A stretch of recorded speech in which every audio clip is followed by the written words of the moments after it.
یہ مغلیہ سلطنت کی تاریخ ہے، نہ افسانہ، نہ داستان، نہ مبالغہ، صرف وہی کچھ جو مستند تاریخی ماخذ، تواریخ، سرکاری دستاویزات اور معاصر مورخین نے قلم بند کیا۔ مغلیہ سلطنت کا آغاز برصغیر میں اچانک نہیں ہوا۔ اس کی جڑیں برصغیر سے ہزاروں کلومیٹر دور وسط ایشیا میں پیوست ہیں، جہاں صدیوں سے ترک اور منگول قبائل کی سیاست، جنگ اور اقتدار کی روایت قائم تھی۔ 14ویں صدی کے آخر میں وسط ایشیا کی تاریخ کا سب سے طاقتور نام امیر تیمور تھا، جسے تاریخ تیمور لنگ کے نام سے جانتی ہے۔ تیمور نے سمرقند کو اپنا دارالحکومت بنایا اور ایران، ماوراءالنہر، خراسان، عراق اور ہندوستان تک فتوحات کی۔ 1398 میں اس نے دہلی پر حملہ کیا، جس کے اثرات برصغیر کی سیاست پر صدیوں تک قائم رہے۔ تیمور کی سلطنت اس کی موت کے بعد متحد نہ رہ سکی، لیکن اس کی نسلی اور سیاسی وراثت باقی رہی۔ اسی وراثت کو بعد میں تیموری خاندان کہا گیا۔ تیموری خاندان کے شہزادے سمرقند، فرغانہ، بخارا اور کابل کے درمیان اقتدار کے لیے لڑتے رہے۔ یہی وہ ماحول تھا جہاں 14 فروری 1483 کو ظہیر الدین محمد بابر پیدا ہوا۔ بابر کا تعلق باپ کی طرف سے تیمور سے اور ماں کی طرف سے چنگیز خان کے خاندان سے تھا۔ اس طرح بابر کو وسط ایشیائی سیاست میں ایک غیر معمولی نسبی حیثیت حاصل تھی، لیکن یہ حیثیت خود بخود اقتدار کی ضمانت نہیں تھی۔ بابر کے والد عمر شیخ مرزا فرغانہ کے حکمران تھے۔ 1494 میں عمر شیخ مرزا کی اچانک وفات کے بعد صرف 11 سالہ بابر کو تخت پر بٹھا دیا گیا۔ یہ وہ عمر تھی جس میں عام بچے تعلیم کے ابتدائی مراحل میں ہوتے ہیں، لیکن بابر کو فوراً درباری سازشوں، خاندانی دشمنیوں، فوجی بغاوتوں اور بیرونی حملوں کا سامنا کرنا پڑا۔ بابر کا سب سے بڑا خواب سمرقند تھا، جو تیموریوں کا علامتی دارالحکومت تھا۔ اس نے کم عمری میں کئی بار سمرقند پر قبضہ کیا، لیکن ہر بار اسے برقرار نہ رکھ سکا۔ سمرقند پر قبضہ اور پھر محرومی نے بابر کو ایک ایسی حقیقت سے روشناس کرایا: وسط ایشیا میں اب تیموریوں کے لیے مستقل اقتدار ممکن نہیں رہا تھا۔ اسی دوران ایک نئی طاقت ابھری: ازبک سردار محمد شیبانی خان۔ شیبانی خان نے تیموری ریاستوں کو ایک ایک کر کے ختم کرنا شروع کر دیا۔ 501 کے بعد بابر مسلسل شکستوں، دربدری اور وسائل کی کمی کا شکار رہا۔ بالآخر اس نے وسط ایشیا کو چھوڑنے کا فیصلہ کیا۔ 504 میں بابر نے کابل پر قبضہ کر لیا۔ یہی کابل بعد میں مغلیہ سلطنت کی بنیاد کا پہلا مضبوط مرکز بنا۔ کابل میں بابر نے ایک منظم فوج تیار کی، توپ خانے کو جدید بنایا، عثمانی ترکوں سے عسکری تجربہ حاصل کیا اور برصغیر کی سیاست کا گہرا مشاہدہ شروع کیا۔ اس وقت برصغیر کی حالت بھی کسی مضبوط مرکزی سلطنت کی نہیں تھی۔ دہلی سلطنت کمزور ہو چکی تھی، افغان سردار آپس میں تقسیم تھے، پنجاب اور شمالی ہند سیاسی انتشار کا شکار تھے۔ بابر نے اپنے مشہور سوانحی ماخذ تذکرہ بابری میں خود لکھا ہے کہ ہندوستان کی دولت، زرخیزی اور سیاسی کمزوری نے اسے اس طرف متوجہ کیا۔ 519 سے 525 کے درمیان بابر نے متعدد بار پنجاب پر حملے کیے، راستوں، قلعوں اور مقامی طاقتوں کا عملی جائزہ لیا۔ آخر کار وہ لمحہ آیا جس نے برصغیر کی تاریخ ہمیشہ کے لیے بدل دی۔ 16ویں صدی کے اوائل میں برصغیر کی سب سے بڑی طاقت دہلی سلطنت تھی، مگر یہ طاقت نام کی حد تک باقی رہ گئی تھی۔ سلطنت پر اس وقت سلطان ابراہیم لودھی کی حکومت تھی۔ ابراہیم لودھی کا سب سے بڑا مسئلہ بیرونی حملہ آور نہیں، بلکہ اندرونی انتشار تھا۔ افغان امراء اس کی سخت گیری سے نالاں تھے، گورنر خود مختار بننے لگے تھے۔ پنجاب اور دوابہ عملی طور پر مرکزی کنٹرول سے نکل چکے تھے۔ دہلی سلطنت کی یہی کمزوری بابر کے لیے فیصلہ کن ثابت ہوئی۔ پنجاب کے بعض افغان سرداروں، خصوصاً دولت خان لودھی اور عالم خان لودھی نے بابر کو دعوت دی کہ وہ ہندوستان پر حملہ کرے اور ابراہیم لودھی کو ہٹائے۔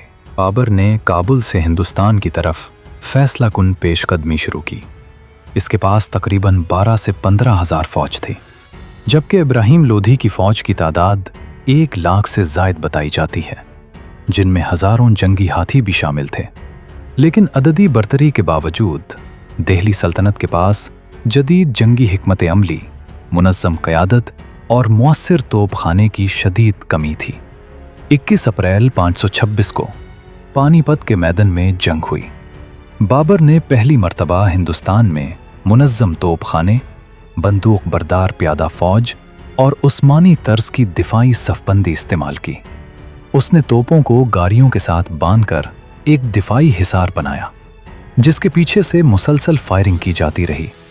ابراہیم لودھی کی فوج نے روایتی انداز میں براہ راست حملہ کیا۔ توپوں کی آواز سے جنگی ہاتھی بدک گئے، صفیں ٹوٹ گئیں اور چند ہی گھنٹوں میں جنگ کا فیصلہ ہو گیا۔ ابراہیم لودھی میدان جنگ میں مارا گیا اور لودھی خاندان کا خاتمہ ہو گیا۔ فتح کے بعد بابر نے دہلی اور آگرہ پر قبضہ کر لیا۔ یہی وہ مرحلہ تھا جہاں سے برصغیر میں مغلیہ سلطنت کا عملی آغاز ہوا۔ تاہم بابر کے لیے مشکلات ختم نہیں ہوئیں۔ راجپوت طاقت اب بھی مضبوط تھی، خاص طور پر میوار کا حکمران رانا سانگا، جو شمالی ہندوستان کی سب سے بڑی فوجی قوت بن چکا تھا۔ 527 میں خانوا کے مقام پر 1527 میں خانوا کے مقام پر دونوں افواج آمنے سامنے آئیں۔ یہ جنگ بابر کے لیے پانی پت سے بھی زیادہ خطرناک تھی، کیونکہ اس بار دشمن منظم، تجربہ کار اور مقامی حمایت رکھتا تھا۔ شدید لڑائی کے بعد بابر نے رانا سانگا کو شکست دی۔ اس فتح نے مغلیہ اقتدار کو فیصلہ کن استحکام دیا۔ اس کے بعد 528 میں چندیری اور 529 میں گھاگرا کی جنگ کے ذریعے بابر نے شمالی ہندوستان میں اپنی پوزیشن مضبوط کر لی۔ بابر کی حکومت مختصر رہی اور وہ صرف 4 سال ہندوستان میں حکمران رہا۔ 1530 میں اس کی وفات ہوئی، مگر ان چند برسوں میں اس نے ایک نئی سلطنت کی بنیاد رکھ دی۔ اس کے بعد اقتدار اس کے بیٹے نصیر الدین محمد ہمایوں کے ہاتھ میں آیا۔ بابر کی وفات کے بعد مغلیہ سلطنت ایک نازک مرحلے میں داخل ہو گئی۔ سلطنت کا دائرہ وسیع تھا، مگر اس کی جڑیں ابھی مضبوط نہیں ہوئی تھیں۔ اقتدار نصیر الدین محمد ہمایوں کے ہاتھ میں آیا، جو عمر اور تجربے کے لحاظ سے اپنے باپ جیسا مضبوط حکمران ثابت نہ ہو سکا۔ ہمایوں کو ابتدائی سے خاندانی اختلافات، صوبائی بغاوتوں اور بیرونی خطرات کا سامنا کرنا پڑا۔ ہمایوں کے بھائی خصوصاً کامران مرزا کابل اور لاہور کے علاقوں پر قابض تھے اور عملی طور پر خود مختار حکمرانوں کی طرح برتاؤ کر رہے تھے۔ ان بھائیوں کے درمیان اتحاد کے بجائے رقابت نے مغلیہ اقتدار کو کمزور کیا۔ اس کے ساتھ ساتھ ہندوستان میں افغان سردار دوبارہ منظم ہونا شروع ہو گئے تھے۔ اسی دوران بہار کے علاقے میں ایک باصلاحیت افغان سردار ابھرا، جس کا اصل نام فرید خان تھا، مگر تاریخ میں وہ شیر خان سوری کے نام سے معروف ہوا۔ شیر خان نے اپنی سیاسی بصیرت، عسکری مہارت اور نظم و ضبط کے ذریعے افغان طاقت کو یکجا کیا اور رفتہ رفتہ مغل اقتدار کے لیے سب سے بڑا خطرہ بن گیا۔ 539 میں گنگا کے کنارے 1529 میں گنگا کے کنارے چوسا کے مقام پر ہمایوں اور شیر خان کی افواج کا سامنا ہوا۔ اس جنگ میں ہمایوں کو شدید شکست کا سامنا کرنا پڑا۔ اگلے ہی سال 540 میں کنوج کے قریب ہونے والی جنگ میں مغل فوج دوبارہ شکست کھا گئی۔ ان مسلسل ناکامیوں کے نتیجے میں ہمایوں کو دہلی اور آگرہ چھوڑ کر ہندوستان سے فرار ہونا پڑا۔ اس طرح مغلیہ سلطنت جو بابر نے قائم کی تھی عملی طور پر ختم ہو گئی اور دہلی میں سوری سلطنت قائم ہو گئی۔ شیر شاہ سوری نے مختصر مگر مؤثر دور حکومت میں انتظامی اور معاشی اصلاحات نافذ کی۔ اس نے زمین کی باقاعدہ پیمائش کروا کر محصولات کا منصفانہ نظام متعارف کرایا، ڈاک کا منظم نظام قائم کیا اور شاہراہوں کا جال بچھایا، جس نے تجارت اور مواصلات کو فروغ دیا۔ 1545 میں شیر شاہ سوری کی وفات کے بعد اس کے جانشین اس کے قائم کردہ نظام کو برقرار نہ رکھ سکے۔ अंदरूनी इख्तलाफात और कमज़ोर क़यादत ने सूरी सल्तनत को तेज़ी से ज़वाल की तरफ धकेल दिया। यही कमज़ोरी मुग़लों के लिए एक नया मौका बन गई। हुमायूं ने जलावतनी के दौरान ईरान के सफ़वी हुक्मरान शाह तहमास्प से मदद हासिल की। सफ़वी दरबार में क़याम के दौरान हुमायूं ने ईरानी तर्ज़ हुकूमत, फ़न तामीर और सक़ाफ़त को करीब से देखा, जिसके असरात बाद में मुग़लिया सल्तनत में नुमामा तौर पर नज़र आए। 1555 में हुमायूं ने एक मुनज़्ज़म फ़ौज के साथ दोबारा हिंदुस्तान का रुख किया और दिल्ली पुर कब्ज़ा कर लिया। इस तरह मुग़लिया सल्तनत दूसरी बार बहाल हुई, मगर ये बहाली मुख्तसर साबित हुई।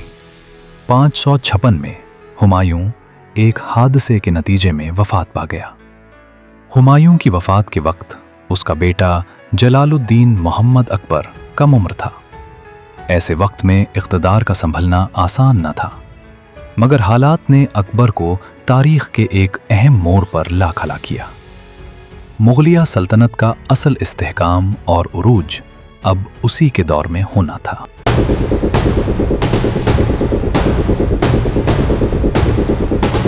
अकबर आज़म के दौर का आगाज़ मुग़लिया सल्तनत के लिए एक गैर मामूली बुहरान के साथ हुआ। जब हुमायूं का इंतकाल हुआ तो अकबर की उम्र तकरीबन 13 बरस थी। इस कम उम्री में सल्तनत की बागडोर संभालना मुमकिन नहीं था, इसलिए अमली इक़्तिदार उसके इतालीक और सिपह सालार बैरम खान के हाथ में आया। उस वक्त मुग़लिया सल्तनत दोबारा नौज़ायदा 556 में पानीपत के मैदान में दोबारा फैसला कुन मौक़ा पेश आया। ये तारीख़ की दूसरी जंगे पानीपत थी। एक तरफ कम उम्र अकबर की फ़ौज थी, जिसकी क़यादत बैरम खान कर रहा था, और दूसरी तरफ हीमो की मुनज़्ज़म और तजुर्बाकार फ़ौज थी। जंग के दौरान एक तीर हीमो की आंख में लगा, जिससे वो बेहोश हो गया।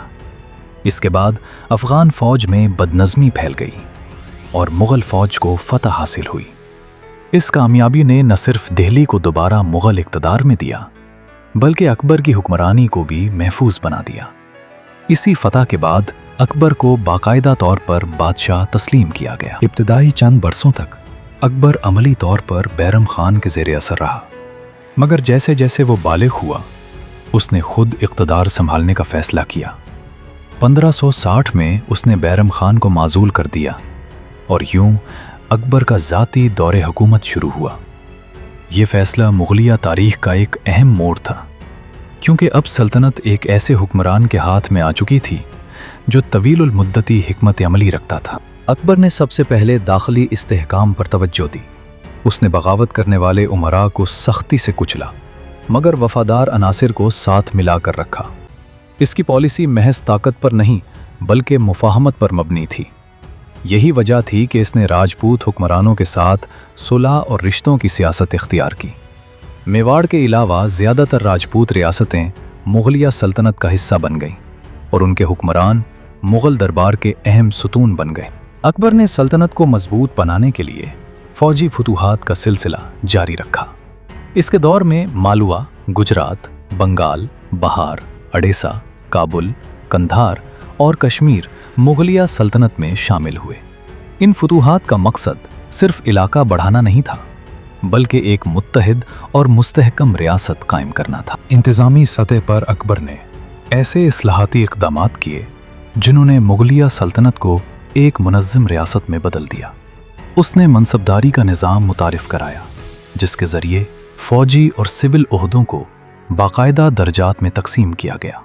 इस निज़ाम ने रियासती नज़्म व ज़ब्त को मजबूत किया और बादशाह को बराह रास्त उमरा पर कंट्रोल फराहम किया। ज़रई निज़ाम में अकबर के वज़ीर मालियात राजा टूडर मिल ने बुनियादी इस्लाहात की।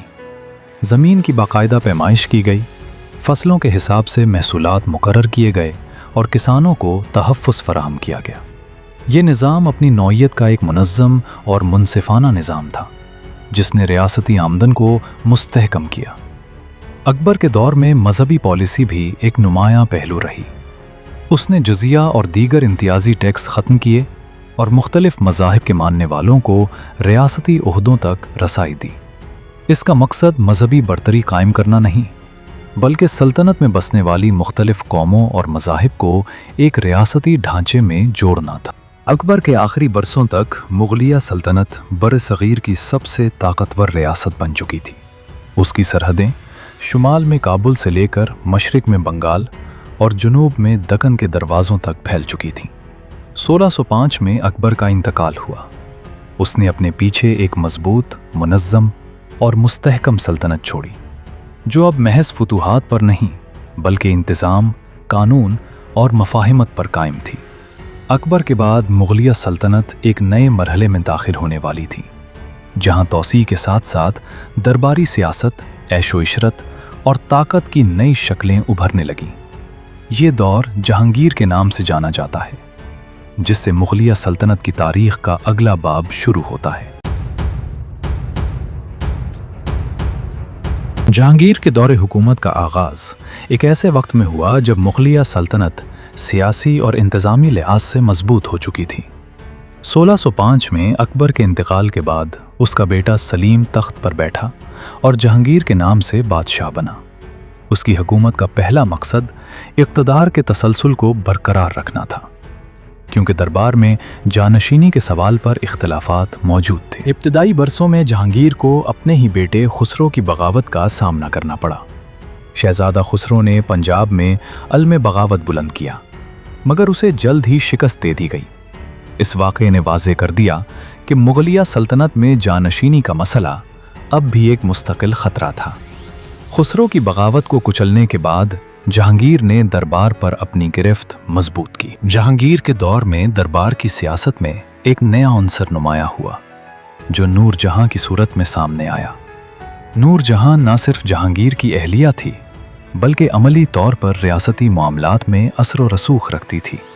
इसके ख़ानदान के अफराद अहम ओहदों पर फाइज हुए, जिसे तारीख़ में नूर जहां ग्रुप के नाम से याद किया जाता है। जहांगीर की हुकूमत का एक नुमाया पहलू इंसाफ का निज़ाम था। उसने खुद को इंसाफ पसंद हुक्मरान के तौर पर पेश किया और अवामी शिकायत सुनने के लिए जंजीर अदल के क़याम का ऐलान किया। अगरचे इस निज़ाम की अमली हैसियत महदूद थी, मगर उसने बादशाह की छवि को मजबूत किया। फौजी एतबार से जहांगीर का दौर निस्बतन कम फतूहात का हामिल था, मगर सल्तनत की सरहदों को बरकरार रखा गया। इसके अहद में दक्कन की रियासतों के साथ मुसलसल कशमकश जारी रही, मगर कोई फैसला कुन कामयाबी हासिल न हो सकी। मेवाड़ के राजपूत हुक्मरान अमर सिंह के साथ सुलह के जरिए एक दीरीना तनाज़े ख़त्म किया गया, जो अकबर के दौर से चला आ रहा था। जहांगीर के ज़माने में मुगलिया सल्तनत के यूरोपी ताकतों से ताल्लुकात में इजाफा हुआ।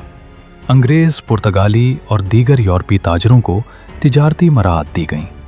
1615 में अंग्रेज़ बादशाह जेम्स अव्वल के सफ़ीर सर थॉमस रो मुगलिया दरबार में आया, जिसके नतीजे में अंग्रेज़ों को हिंदुस्तान में तिजारत के मज़ीद मौक़े मिले।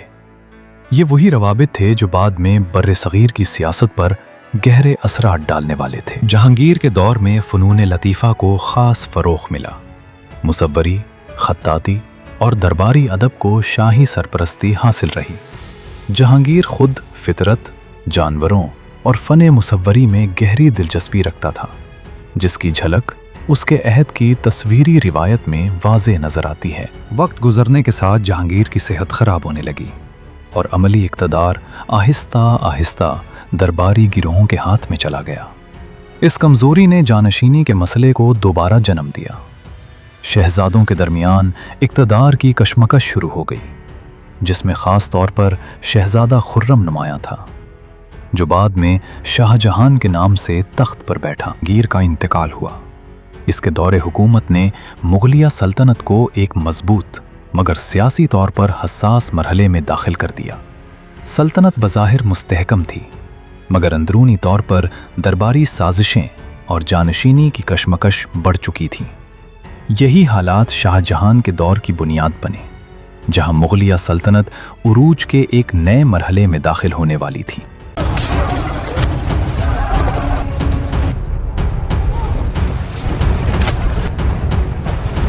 शाहजहां का इख्तदार एक शदीद जानशीनी कशमकश के बाद कायम हुआ। जहांगीर की वफ़ात के बाद मुगलिया दरबार में ताकत के कई मराकज़ बन चुके थे। नूर जहां का गिरोह एक कमज़ोर उम्मीदवार को तख्त पर लाना चाहता था, ताकि इख्तदार दरबारी हाथों में रहे, जबकि दूसरी तरफ शहजादा खुर्रम अपनी अस्करी ताकत और सूबाई हिमायत के बायस सबसे मजबूत दावेदार बन चुका था। तवील सियासी जोड़ तोड़, बगावतों और फौजी कार्रवाइयों के बाद शहजादा खुर्रम ने अपने मुखालिफिन को शिकस्त दी और 1628 में शाहजहां के नाम से तख्त नशीन हुआ। शाहजहां के इब्तदाई साल सल्तनत को मुस्तहकम करने में गुजरे। उसने सबसे पहले जानशीनी की लड़ाइयों में कमज़ोर होने वाले इंतज़ामी निज़ाम को दोबारा फ़ाल किया। सूबों में शाही इख्तियार बहाल किया गया और गवर्नरों को सख्ती से मरकज़ के ताबे किया गया।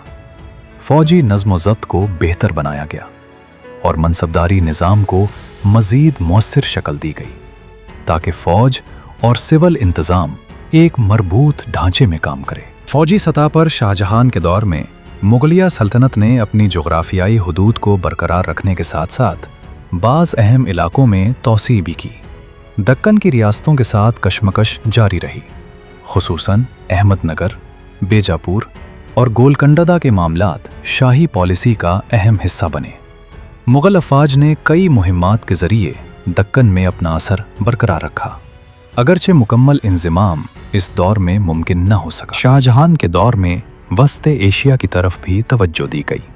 पिंधार एक बार फिर सफ़वियों के कब्ज़े में चला गया, जिसे वापस लेने की कई कोशिशें की गईं, मगर मुस्तकिल कामयाबी हासिल न हो सकी। इन नाकामियों ने ज़ाहिर किया कि मुग़लिया सल्तनत अगरचे बरसग़ीर में ताकतवर थी, मगर बैरूनी महाज़ों पर उसकी फ़ौजी सलाहियतें महदूद हो रही थीं। इंतज़ामी लिहाज से शाहजहां के दौर को मुग़लिया रियासत की मजबूती का दौर कहा जाता है। महसूलात का निज़ाम मुस्तहकम रहा और ज़रई पैदावार में इजाफ़ा हुआ। शाही ख़जाना खुशहाल था, जिसने बड़े पैमाने पर तामीराती मंसूबों को मुमकिन बनाया। इन्हीं वसाइल के बलबूते पर वो दौर आया जिसे मुग़लिया फ़न तामीर का सुनहरी ज़माना कहा जाता। शाहजहां के अहद में तामीरात महज जमालियाती इजहार नहीं, बल्कि रियासती ताकत की अलामत थीं। आगरा में ताजमहल की तामीर मुमताज़ महल की याद में की गई, मगर उसकी हैसियत एक शाही यादगार से बढ़कर मुग़लिया सल्तनत की मुआशी, फ़न्नी और इंतज़ामी सलाहियत का इजहार थी। इसके अलावा दिल्ली में शाहजहां आबाद की बुनियाद रखी गई, जहां लाल किला और जामे मस्जिद जैसे अज़ीमुश्शान मंसूबे मुकम्मल हुए। ये शहर मुग़लिया सल्तनत का नया सियासी और सकाफ़ती मरकज़ बना। दरबारी ज़िंदगी शाहजहां के दौर में उरूज पर थी। शाही प्रोटोकॉल, लिबास, दरबार की रस्में और फ़नून लतीफ़ा की सरपरस्ती अपने उरूज पर पहुंच गईं, मगर इस ज़ाहिरी शान व शौकत के पीछे रियासती अखराजात में गैर मामूली इजाफ़ा भी हो रहा था, जो मुस्तक़बिल में माली दबाव का सबब बनने वाला था। वक्त के साथ शाहजहां की सेहत ख़राब होने लगी। इस कमज़ोरी ने एक बार फिर जानशीनी के मसले को जन्म दिया। उसके बेटे दारा शिकवा, शाह शुजा, औरंगज़ेब और मुराद बख्श इक़्तिदार के लिए आमने सामने आने लगे। दारा शिकवा को वली ओहद की हैसियत हासिल थी और वो शाही हिमायत का हामिल था, मगर उसे फ़ौजी तजुर्बे की कमी का सामना था। दूसरी तरफ औरंगज़ेब एक तजुर्बाकार सिपह सालार था, जिसने दक्कन में तवील अरसा जंगी क़यादत की थी। शाहजहां के आखिरी बरसों में दरबारी सियासत शिद्दत इख्तियार कर गई। इक़्तिदार के मराकिज़ बदलने लगे और सल्तनत अंदरूनी तौर पर तकसीम होने लगी। ये वो हालात थे जिन्होंने आने वाले बरसों में मुग़लिया सल्तनत को एक तवील और फैसला कुन तसादुम की तरफ धकेल दिया। यही वो मकाम है जहां शाहजहां का दौर अपने इख्तिताम की तरफ बढ़ता है और मुग़लिया 1658 तारीख़ का एक नया, सख्त और मुतनाज़े बाब खुलने वाला है, जिसका मरकज़ी किरदार औरंगज़ेब आलमगीर है। शाहजहां की बीमारी ने जानशीनी के मसले को खुले तसादुम में बदल दिया। जब ये खबर फैली कि बादशाह शदीद अलील है, तो दरबार में ताकत का तवाज़ुन तेज़ी से बदलने लगा। हमा शिकवा बतौर वली ओहद दरबार में मौजूद था और उसने इक़्तिदार को अपने हाथ में रखने की कोशिश की, मगर सूबों में तायुनात उसके भाई इस सूरत हाल को कबूल करने पर आमादा न थे। शाह शुजा बंगाल में, मुराद बख्श गुजरात में और औरंगजेब दक्कन में अपनी अपनी फौजी ताकत रखते थे। दारा शिकवा ने इब्तिदा में ये कोशिश की कि भाइयों को मुज़ाकरात के ज़रिए ताबे कर लिया जाए, मगर सियासी हालात इस हद तक बिगड़ चुके थे कि बातचीत की गुंजाइश बाकी न रही। शाह शुजा ने खुद को बादशाह करार दे दिया, मुराद बख्श ने भी यही ऐलान किया और औरंगजेब ने बज़ाहिर मुराद बख्श के साथ इत्तेहाद करके शिमाल की तरफ पेशकदमी शुरू की। ये इत्तेहाद वक्ती था और उसका मकसद दारा शिकवा को शिकस्त देना था। 1658 में समोगर के मकाम पर दारा शिकवा और औरंगजेब की अफवाज का सामना हुआ। ये महज दो भाइयों की लड़ाई नहीं थी, बल्कि मुगलिया सल्तनत के मुस्तकबिल का फैसला कुन मार्का था।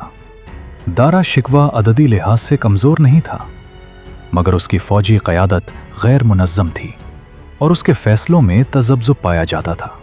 इसके बरक्स औरंगजेब ने तजर्बाकार जर्नैलों, मुनज़्ज़म तोपखाने और वाज़े हिकमत अमली के साथ जंग लड़ी। नतीजतन दारा शिकवा को शिकस्त हुई और वो मैदान जंग से फरार होने पर मजबूर हो गया। उस फतह के बाद औरंगजेब ने मुराद बख्श को भी रास्ते से हटा दिया। मुराद बख्श को गिरफ्तार करके कैद में डाल दिया गया और बादशाह कत्ल कर दिया गया। शाह शुजा को भी शिकस्त देकर बंगाल से भागने पर मजबूर किया गया, जहां वो आखिरकार गुमनामी में मारा गया। दारा शिकवा को कुछ अरसे बाद गिरफ्तार कर लिया गया और उसे बगावत के इल्ज़ाम में कत्ल कर दिया गया। इन तमाम वाक़यात ने वाज़े कर दिया कि मुग़लिया जानशीनी की रिवायत में ख़ानदानी रिश्तों की कोई हैसियत नहीं रहती थी। 1658 में औरंगज़ेब ने खुद को बादशाह करार दिया और आलमगीर के लक़ब से तख्त नशीन हुआ। शाहजहां को आगरा के किले में नज़रबंद कर दिया गया, जहां वो बकिया उम्र कैद में रहा। 1666 में शाहजहां का इंतकाल हुआ। इसकी ज़िंदगी का इख्तिताम इसी किले में हुआ, जिसे उसने अपने उरूज के दौर में शाही ताकत की अलामत बनाया था। शाहजहां का दौर मजमूई तौर पर मुग़लिया सल्तनत के उरूज की अलामत समझा जाता है। इंतज़ामी निज़ाम मजबूत था, ख़जाना भरा हुआ था और फ़न तामीर, सकाफ़त और दरबारी नज़्म ज़ब्त अपनी इंतहा पर थे। मगर इसी दौर में कुछ ऐसी कमज़ोरियां भी पैदा हुईं जो बाद में सल्तनत के लिए मोहलिक साबित हुईं। रियासती अखराजात में मुसलसल इजाफा, दरबार की ऐशो इशरत और जानशीनी के खूनरेज़ उसूल वो अनासिर थे जिन्होंने मुस्तकबिल की बुनियादें कमज़ोर कर दीं। औरंगज़ेब के तख्त नशीन होने के साथ ही मुग़लिया सल्तनत एक नए और सख्त मरहले में दाखिल हो गई। ये दौर फुतूहात, तवील जंगों और मजहबी व सियासी सख्ती का दौर था, जिसके असरात न सिर्फ उसके अपने अहद बल्कि उसके बाद आने वाली पूरी मुग़लिया तारीख़ पर मुरतब हुए।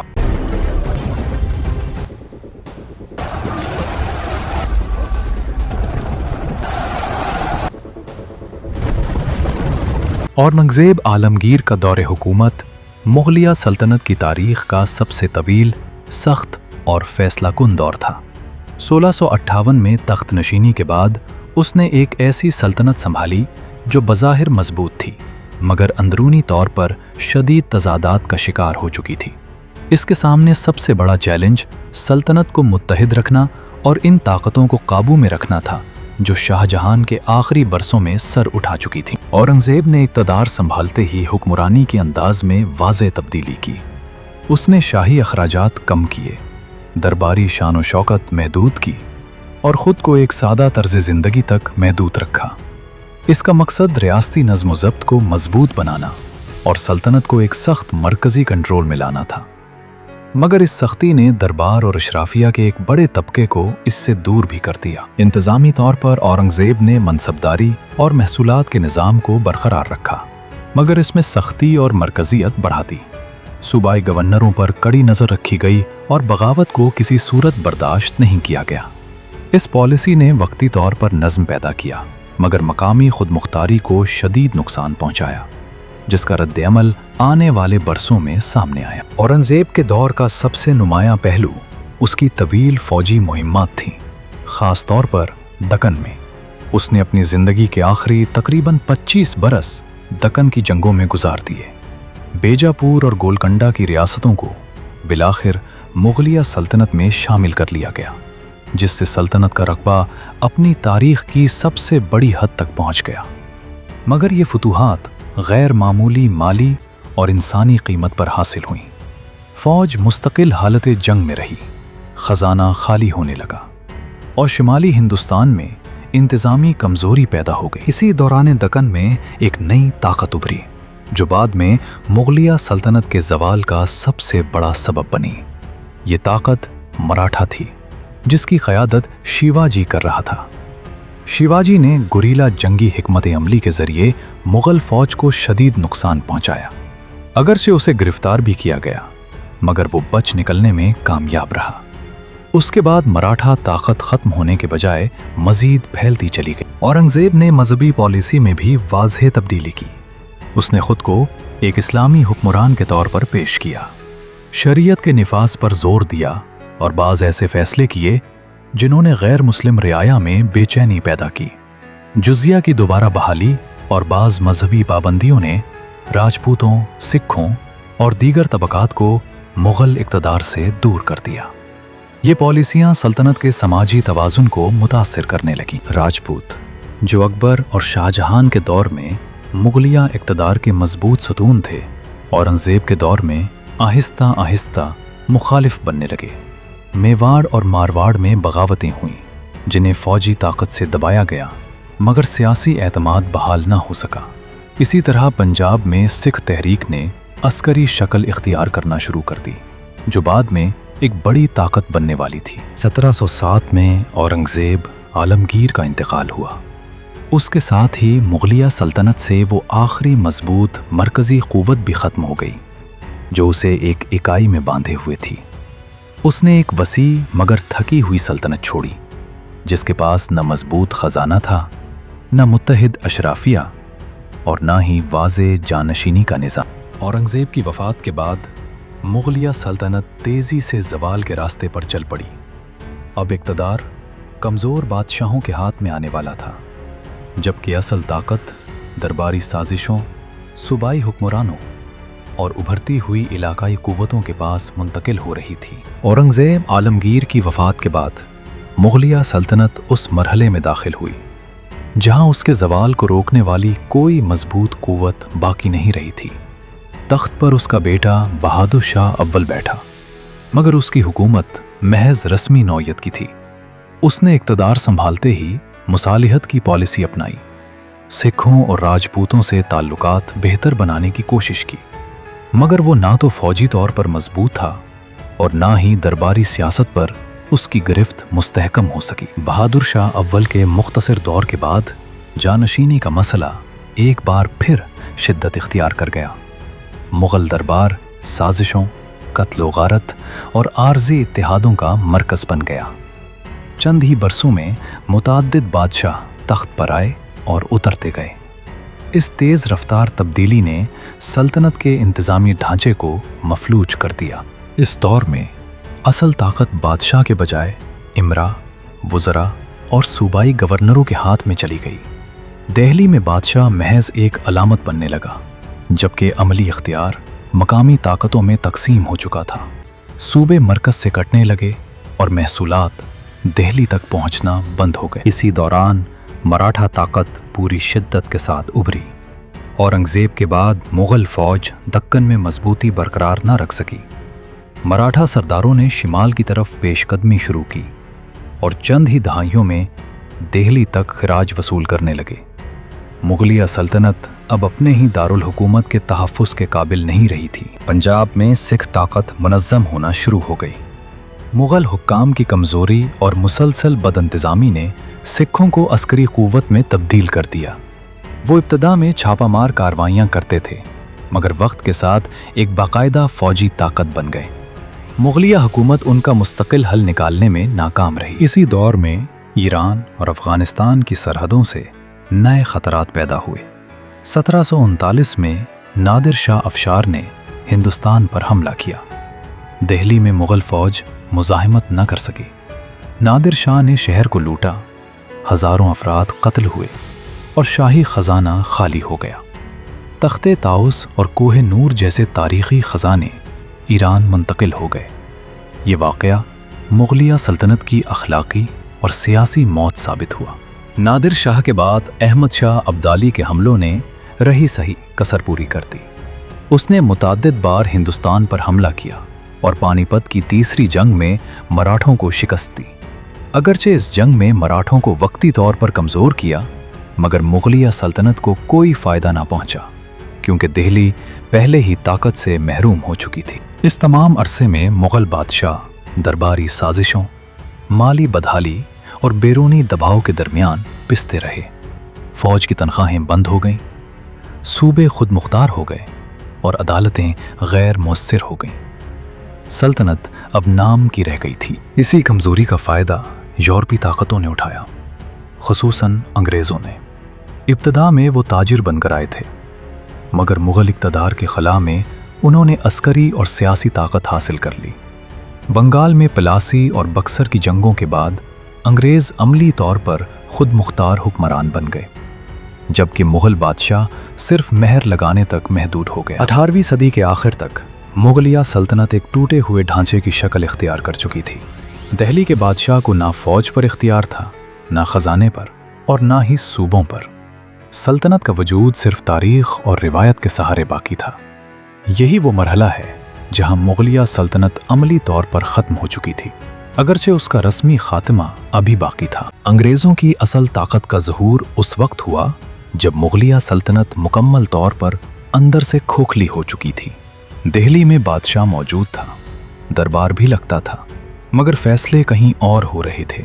अब इक़्तिदार की असल कुंजी ईस्ट इंडिया कंपनी के हाथ में आ चुकी थी, जो तिजारत के बहाने आई थी और हुक्मरानी की तरफ बढ़ चुकी थी। बंगाल मुग़लिया सल्तनत का सबसे अमीर सूबा था। यहाँ की दौलत, ज़रख़ेज़ ज़मीन और तिजारती मराकिज़ ने अंग्रेज़ों को सबसे पहले यही मजबूत होने का मौका दिया। 1757 में प्लासी की जंग महज एक फ़ौजी मार्का नहीं थी, बल्कि मुग़लिया इक़्तिदार के ताबूत में फ़ैसला कुन साबित हुई। नवाब सिराजुद्दौला की शिकस्त के बाद बंगाल अमली तौर पर कंपनी के कब्ज़े में चला गया। मुग़ल बादशाह दिल्ली में बैठा रहा, मगर बंगाल की दौलत अब लंदन जाने लगी। उसके बाद 1764 की जंग बक्सर ने अंग्रेज़ों को कानूनी जवाज़ भी फराहम कर दिया। मुग़ल बादशाह शाह आलम सानी ने कंपनी को बंगाल, बहार और अड़ेसा की दीवानी दे दी, यानी महसूलात वसूल करने का हक़। ये वो लम्हा था जब मुग़ल बादशाह खुद अपने दस्तखत से इक़्तिदार अंग्रेज़ों के हवाले कर रहा था। अब दिल्ली का बादशाह कंपनी से वजीफ़ा लेने वाला एक कमज़ोर हुक्मरान बन चुका था। दिल्ली की हालत दिन बदन ख़राब होती चली गई। शाह आलम सानी कभी मराठों के रहम व करम पर रहा, कभी रुवीलों के, और आखिरकार अंग्रेज़ों की पनाह में आया। लाल किला में रहने वाला बादशाह अब शहर से बाहर कदम रखने के काबिल नहीं था। उसकी आंखें तक ज़ईफ़ हो चुकी थीं और इक़्तिदार मुकम्मल तौर पर छिन चुका था। इसी दौरान अंग्रेज़ पूरे हिंदुस्तान में अपनी जड़ें मजबूत करते गए, कहीं जंगों के ज़रिए, कहीं मुआहिदों के ज़रिए और कहीं दरबारी साजिशों के ज़रिए। मुग़ल नाम इस्तेमाल हो रहा था, मगर ताकत कंपनी की थी। सूबे एक एक करके अंग्रेज़ों के ज़ेरे असर आते चले गए। 19वीं सदी के आगाज़ तक मुग़लिया सल्तनत महज एक तारीख़ी साया बन चुकी थी। दिल्ली के बादशाह को न फ़ौज पर इख्तियार था, ना अदालतों पर और ना ही महसूलात पर। लाल किला के दरवाज़ों पर अंग्रेज़ सिपाही खड़े थे और बादशाह उनकी इजाज़त के बग़ैर कोई फ़ैसला नहीं कर सकता था। इसी दौर में मुग़ल तख्त पर बहादुर शाह ज़फ़र बैठा। वो एक हुक्मरान से ज़्यादा शायर, सूफ़ी मिजाज और फ़नून लतीफ़ा का शैदाई था। उसका दिल इक़्तिदार में नहीं, बल्कि ग़ज़ल, उर्दू ज़बान और रूहानियत में बसा हुआ था। वो जानता था कि सल्तनत उसके हाथ से निकल चुकी है, मगर फिर भी वो मुग़ल रिवायत की आखिरी निशानी थी।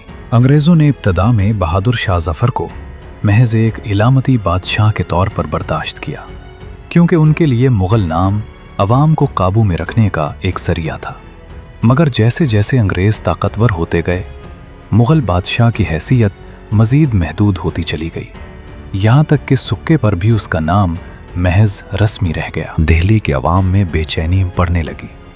फौजी सिपाही, किसान, उलमा और आम लोग सब अंग्रेज़ निज़ाम से नाला थे। मजहबी मुदाखलत, माशी इस्तेहसाल और मकामी रिवायात की तौहीन ने एक लावा तैयार कर दिया था जो किसी भी वक्त फट सकता था। ये वो पस मंज़र था जिसमें 1857 की आग सिलग रही थी। एक ऐसी बगावत जो सिर्फ फौजियों की नहीं थी बल्कि सदियों की गुलामी, जिल्लत और नाइंसाफ़ी के खिलाफ एक इज्तिमाई चीख थी। इस बगावत में मुग़ल बादशाह को एक बार फिर तारीख़ के मरकज़ में ला खड़ा किया जाने वाला था, मगर अब अंजाम बहुत करीब था। 1857 की बगावत किसी एक दिन या एक वाक़े का नतीजा नहीं थी, बल्कि ये एक तवील अरसे से जमा होने वाली नाराज़ी, महरूमी और ज़िल्लत का धमाका थी। अंग्रेज़ इक़्तिदार ने हिंदुस्तानी मुआशरे के हर तबके को किसी न किसी शक्ल में नुकसान पहुंचाया था। किसान भारी टैक्सों से तबाह हो चुके थे, मकामी सनतें बर्बाद हो रही थीं, सिपाहियों की इज्जत नफ्स मजरूह की जा चुकी थी और मजहबी व समाजी मामलात में मुसलसल मुदाखलत की जा रही थी। फौज में नई कारतूसों का मसला महज एक चिंगारी साबित हुआ। ये अफवाह के कारतूसों में गाय और सूर की चर्बी इस्तेमाल हो रही है हिंदू और मुसलमान सिपाहियों दोनों के लिए नाकाबिले कबूल थी। मगर असल मसला सिर्फ कारतूस नहीं था बल्कि बरसों की नाइंसाफ़ी और बेएतमादी थी। जब मेरठ में सिपाहियों ने बगावत की तो ये आग चंद ही दिनों में दिल्ली तक पहुंच गई। दिल्ली पहुंचकर बागी सिपाहियों ने एक फैसला कुन कदम उठाया। वो सीधा लाल किला पहुंचे और बूढ़े, कमज़ोर, बेइख्तियार मुग़ल बादशाह बहादुर शाह ज़फ़र को अपना बादशाह और बगावत का अलामती सरबराह करार दे दिया। ज़फ़र के पास न फ़ौज थी, न वसाइल और ना ही अमली इख्तियार, मगर उसका नाम अब भी हिंदुस्तानी मुसलमानों और बहुत से हिंदुओं के दिलों में एक तारीख़ी वहदत की अलामत था। बहादुर शाह ज़फ़र खुद इस बगावत के लिए तैयार नहीं था। वो जानता था कि अंग्रेज़ों के ख़िलाफ़ खड़ा होना किस कदर ख़तरनाक है, मगर हालात ने उसे एक ऐसे मुकाम पर ला खड़ा किया जहां इनकार मुमकिन नहीं था। उसने बादले नखास्ता बगावत की क़यादत कबूल कर ली और यूं मुग़लिया सल्तनत, जो बरसों से सिर्फ नाम की रह गई थी, एक आखिरी बार तारीख़ के स्टेज पर वापस आ गई। दिल्ली में चंद माह के लिए मुग़ल इक़्तिदार का साया दोबारा दिखाई देने लगा। अंग्रेज़ शहर से निकल गए, लाल किला में दरबार लगा, सिक्के बादशाह के नाम पर ढाले गए और अहकामात जारी होने लगे, मगर ये सब एक कमज़ोर बुनियाद पर खड़ा था। बगावत में कोई मरकज़ी क़यादत, कोई मुत्तहिद हिकमत अमली और कोई मजबूत निज़ाम मौजूद नहीं था। दूसरी तरफ अंग्रेज़ पूरी कुव्वत के साथ पलटने की तैयारी कर रहे थे। उन्होंने पंजाब और दीगर इलाकों से ताज़ा फ़ौजें बुलाईं, जदीद असलहा इस्तेमाल किया और दिल्ली का मुहासरा कर लिया। कई माह तक शदीद लड़ाई जारी रही। शहर के अंदर भूख, अफरा तफरी और बदनज़मी फैलती चली गई।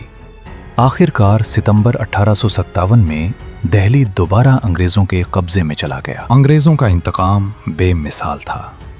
दिल्ली को अमलन तबाह कर दिया गया। हज़ारों बेगुनाह शहरी कत्ल किए गए। उलमा, शोयरा, सिपाही और आम लोग सब इस जुल्म का निशाना बने। शहर जो सदियों तक मुग़लिया तहज़ीब का मरकज़ रहा था, एक खंडर में तब्दील हो गया। बहादुर शाह ज़फ़र को गिरफ्तार कर लिया गया। उसके बेटों को उसकी आंखों के सामने कत्ल किया गया। उस बूढ़े बादशाह को किला में कैद करके मुकदमा चलाया गया, हालांकि उसके पास न ताकत थी और ना ही हकीकी इख्तियार। उसे बगावत का मुजरिम करार देकर रंगून जलावतन कर दिया गया। रंगों में बहादुर शाह ज़फ़र ने इंतहाई कसमपरसी में आखिरी अय्याम गुजारे। न शाहाना शान, न दरबार, न सल्तनत। वही बादशाह जिसके आबाओ अजदाद ने हिंदुस्तान पर सदियों हुकूमत की थी, एक अजनबी सरजमीन पर गुमनामी में दफन कर दिया गया। उसकी कब्र तक बरसों तक बेनिशान रही। 1858 में अंग्रेज़ हुकूमत ने बाज़ाब्ता तौर पर ऐलान किया कि मुग़लिया सल्तनत का खात्मा हो चुका है। ईस्ट इंडिया कंपनी का दौर ख़त्म हुआ और बराह रास्त बरतानवी राज कायम कर दिया गया। यूं वो सल्तनत जो बाबर के साथ शुरू हुई थी, बहादुर शाह ज़फ़र पर आकर ہمیشہ کے لیے ختم ہو گئی۔ مغلیہ سلطنت کا زوال صرف ایک خاندان کا زوال نہیں تھا، بلکہ ایک پورے عہد، ایک تہذیب اور ایک نظام حکومت کا خاتمہ تھا۔ اس کے عروج میں نظم، فن، تعمیر، ثقافت اور طاقت تھی، اور اس کے زوال میں اندرونی کمزوریاں، غلط فیصلے، مسلسل جنگیں اور بدلتی دنیا کے تقاضوں کو نہ سمجھنے کی قیمت شامل تھی۔ یہ داستان ہمیں یہ سکھاتی ہے کہ کوئی بھی سلطنت صرف تلوار کے زور پر ہمیشہ قائم نہیں رہ سکتی۔ انصاف، نظم، اتحاد اور وقت کے ساتھ خود کو بدلنے کی صلاحیت ہی اصل طاقت ہوتی ہے۔ جب یہ عناصر ختم ہو جائیں تو سب سے عظیم سلطنت بھی تاریخ کے صفحات میں سمیٹ جاتی ہے۔ یہی مغلیہ سلطنت کی مکمل، سچی اور حقیقی تاریخ اپنے انجام کو پہنچتی ہے۔ بابر سے لے کر بہادر شاہ ظفر تک یہ ایک عروج و زوال کی داستان نہیں، بلکہ تاریخ کا وہ سبق ہے جو آج بھی زندہ ہے۔